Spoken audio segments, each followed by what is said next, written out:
How do you know if the exercises you're doing are helping you or hurting you? There's a real simple way to find out, and I'm going to show you right now.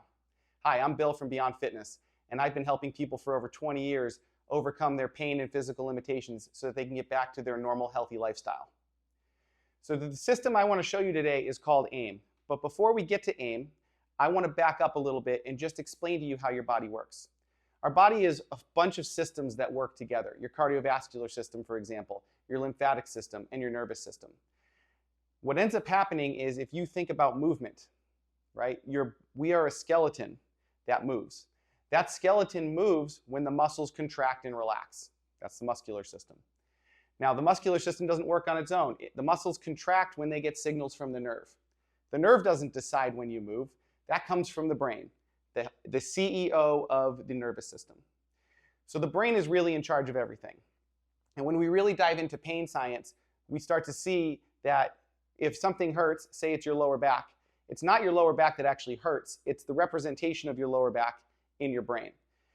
So there's a whole system that works its way through from the skin into the tissues all the way up to the brain. And if things aren't flowing correctly, you're going to end up with perception of pain or stiffness or immobility. There could be all kinds of different things that happen. Pain is the most common one that we see. So oftentimes, people will come to me and they'll say, oh, my lower back's been hurting. I went to the doctor, they did x-rays, MRIs, and they said there's nothing wrong. And it still hurts. What's happening? Well, what's happening is that the system from the lower back all the way up to the brain is malfunctioning somehow. And we can fix that by giving the brain different inputs. So we experience everything that's all around us, right? We see things, we hear things. We even have our vestibular system here that tells our brain which way gravity's pulling us. We have what we feel, and even taste and smell can play a role in pain to some extent. What we want to do is take those things that are coming into the body, let the brain interpret it, and then give us an output. The pain, what you're getting now, is an output. We can change that output by giving it better inputs. We need to figure out what inputs aren't getting to the brain correctly, do the appropriate drills so that they do get there correctly, and then from there, we can start to heal or fix that pathway so that everything comes to the brain smoothly, and then your brain can interpret it properly, and then you stop getting that pain response as an output. So this is where the AIM system comes in. It stands for Assess, Implement, and Measure. What's great about working with the nervous system for this kind of thing is that you will get immediate results within seconds when you get the right thing. So what we do is we assess. If we're talking about lower back pain, we're going to talk about how does it move. Can we twist? Can we bend and extend? Can we bend laterally? There's all these different movements. If it's the shoulder, we want to think about internal and external rotation. Does it go abduction, adduction, all the different movements. Whatever it is that's bothering you, you want to assess it. Get an idea of how confident are you moving in that position? How far can you go before it hurts? How quickly can you go into that movement?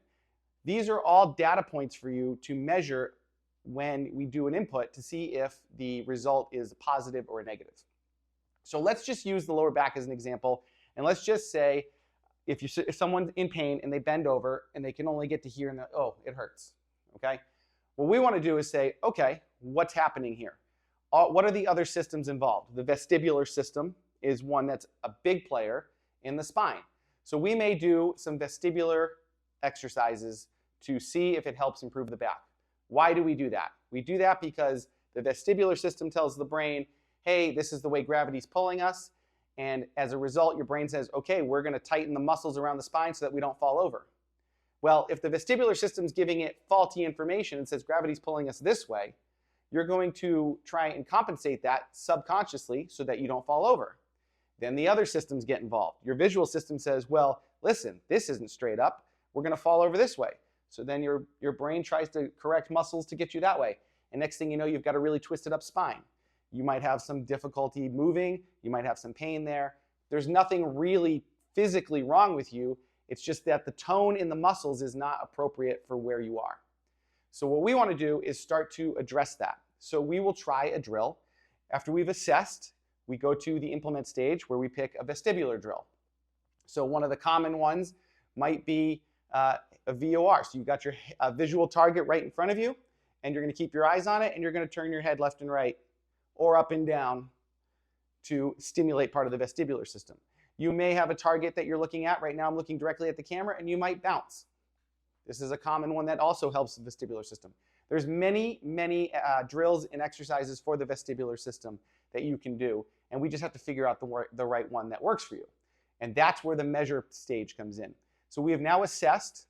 We try a drill. Let's say we did the horizontal VOR, and we do that for about 30 seconds. And then we measure, we reassess.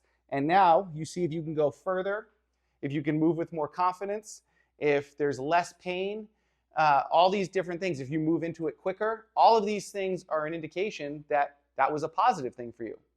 Sometimes you're going to do these drills and get no response, and sometimes you're going to get even worse. And we know that those are not the drills for you right now. Those are something we want to be able to do at some point, but your nervous system is just not ready for it yet.